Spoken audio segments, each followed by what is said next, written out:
Banjir yang melanda dua kabupaten Tanah Laut dan Tanah Bumbu di Kalimantan Selatan mulai surut. Warga mulai membersihkan rumah mereka yang sempat tergenang banjir. Meski demikian, warga masih terus berjaga jika hujan deras masih terus turun.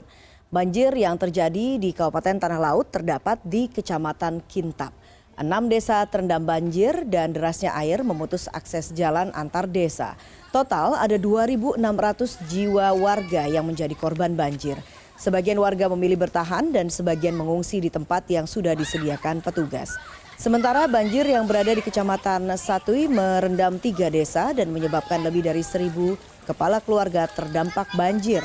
Sebagian warga memilih bertahan untuk menjaga rumah mereka dari pencurian. Kawasan di Kecamatan Kintab dan Satui merupakan daerah langganan banjir karena merupakan kawasan aliran sungai. Oh iya.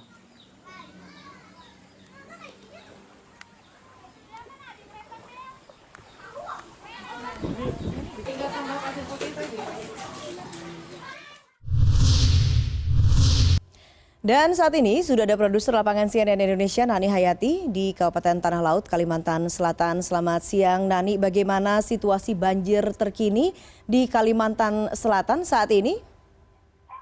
Baik, Eva Yunizar, saat ini situasi banjir yang ada di Kabupaten Tanah Laut, tepatnya saya berada di Kecamatan Kintab, di Desa Kintapura yang menjadi desa terparah. Sebelumnya terjadi terjangan banjir selama 2 hari terakhir. Dan hari ini air sudah mulai surut. Tapi namun warga masih tetap bertahan karena ketinggian air masih terlihat. Di belakang saya yang menjadi desa jalur utama menuju antar desa ini terlihat masih terendam air dan warga pun masih tetap berada di rumah masing-masing. Mereka membersihkan rumah mereka. Hal ini disebabkan banjir yang terjadi di 6 desa di Kecamatan Kintab ini karena intensitas hujan yang turun selama 3 hari 2 malam berturut-turut. Hal ini menyebabkan sungai Kintab yang ada di kawasan ini meluap karena tidak bisa menampung debit air yang terus bertambah akibat intensitas hujan yang cukup tinggi selama 3 hari terakhir ini. Dan saat ini warga mulai membangun dapur umum untuk memberikan makanan seperti itu. Mereka mengantar ke rumah masing-masing menggunakan perahu karet yang ada di belakang saya ini. Dan kondisi mereka juga cukup stabil, namun juga ada beberapa di posko kesehatan mereka yang saat ini mengeluh dengan penyakit kulit, diare yang menjadi penyakit umum warga yang menjadi korban banjir saat ini. Tidak hanya di Kecamatan Kintab tempat saya berdiri, di kabupaten tetangga yang bersebelahan dengan wilayah ini, tepatnya di Tanah Bumbu, Kecamatan 1 juga terjadi banjir. Ada 3 desa yang diterjang banjir di sana dan sekitar 1.200 lebih jiwa mereka yang saat ini juga menjadi korban banjir. Sebagian di antara mereka ada yang tetap bertahan juga dan sebagian lagi ada yang mengungsi di tempat sekolah yang menjadi tempat pengungsian disiapkan oleh aparat tempat. Iya Nani, kalau tadi Anda mengatakan bahwa ada sejumlah warga yang memilih untuk bertahan di sana, sementara sebetulnya ada tempat pengungsian yang disediakan bagi warga yang terdampak banjir. Apa alasan warga korban banjir ini untuk bertahan di rumah mereka masing-masing? Ya, tadi saya juga sempat masuk ke dalam rumah warga. Saya tanyakan kenapa mereka masih bertahan. Mereka beralasan mereka ingin tetap bertahan karena ingin membersihkan seperti itu, membersihkan rumah mereka dari endapan lumpur yang sempat terendam selama 2 hari. Karena kalau tidak segera dibersihkan, lumpur akan semakin mengendap dan itu akan semakin menyulitkan mereka jika nanti air sudah semakin surut. Dan sebagian lagi alasan mereka adalah ingin tetap menjaga rumah mereka dari ancaman pencurian dan kejahatan lainnya seperti itu, Eva.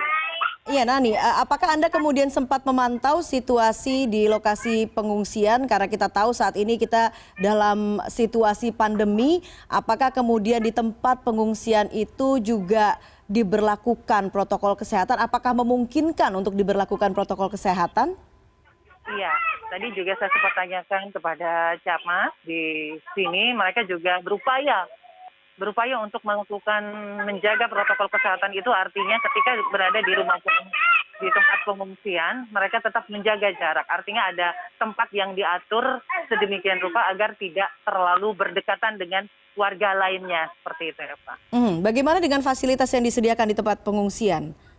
Fasilitas yang ada di tempat pengungsian, warga sudah memulai membangun dapur umum.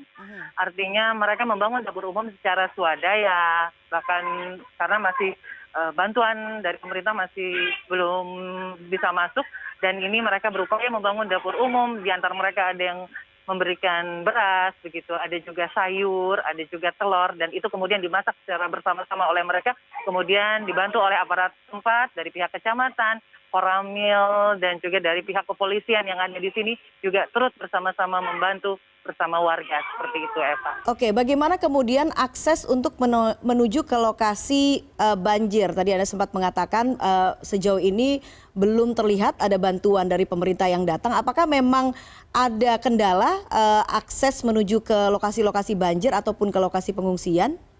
Iya, betul sekali. Ada satu desa yang mungkin masih belum bisa diakses. Tadi saya sempat berbincang-bincang dengan camat Pak Eko Trianto. Pak Eko tadi menyebutkan bahwa ada satu desa yang memang masih saat ini belum bisa terjangkau karena kondisi akses jalan yang terputus seperti itu. Tapi mereka tetap berkoordinasi dan melihat kondisi warga di sana tetap dalam kondisi stabil seperti itu. Oke, Nani, terakhir, saat ini situasi atau cuaca yang cerah menyebabkan banjir sudah mulai surut. Apakah ada prediksi mengenai situasi cuaca di sana? Apakah kemudian ke depannya nanti akan ada hujan turun lagi di wilayah terdampak banjir? Baik, saya juga tadi sempat melihat laporan cuaca dari BMKG setempat, dari Stasiun Meteorologi Samsudin Nur Banjarmasin, bahwa intensitas hujan masih akan terus terjadi selama beberapa hari ke depan yang ada di beberapa wilayah di Kalimantan Selatan, termasuk yang menjadi daerah dampak banjir saat ini. Kabupaten Tanah Laut, Kabupaten Tanah Bumbu, dan sebagian kabupaten lain yang juga diperkirakan intensitas hujan masih terus tinggi. Dan di Kecamatan Kintab ini merupakan tahun ketiga terjadinya banjir seperti itu. Karena daerah ini merupakan daerah kawasan aliran sungai. Mereka menjadi daerah yang langganan banjir seperti itu. Dan karena tempat yang terus di luapan air yang terus meluap sehingga membuat desa ini terendam banjir seperti itu. Baiklah Nani, semoga warga korban banjir saat ini waspada begitu ya, karena memang prediksinya cuaca atau hujan masih akan terus turun di wilayah terdampak banjir, dan juga kita harapkan bantuan dari pemerintah akan segera datang ke sana. Nani Hayati melaporkan langsung dari Kabupaten Tanah Laut, Kalimantan Selatan. Terima kasih.